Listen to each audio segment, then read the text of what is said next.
what if I told you that psychological research may still be forgetting women? And it might be happening again with OCD research. In 2021, a meta-analysis was published that found about 25% of people with OCD also meet the criteria for OCPD, which is obsessive compulsive personality disorder. Now, if you want to learn the difference between these two conditions, I do have a video that already covers this topic. What's interesting here, though, is that studies say the co-occurrence of OCD and OCPD is more common in men. As a therapist myself, especially as a woman, whenever I hear more common in men, I immediately question this. Because here's the thing, psychological research has always been male-centered. Historically, men were the default study subjects, and the tools that we use to diagnose mental health conditions were shaped around male presentations of mental health disorders. In fact, I remember my ethics professor teaching us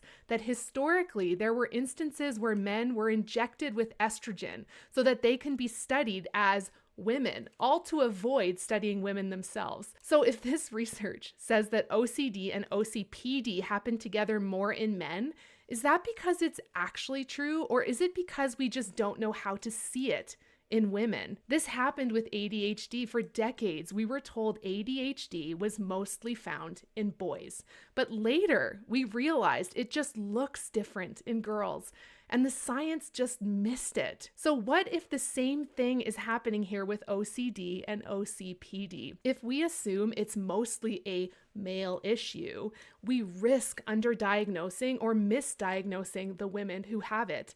Again, we need to continue to advocate for gender-aware research, because what we don't look for, we do not find. Sure, the research says OCD and OCPD present together more in men, and it may be right. However, it would be unethical to then focus less attention on screening for OCPD in women who have OCD, who may simply present differently than men. But what do you think? This is a hot take, and I'm quite passionate about this. I'm curious of what your thoughts are.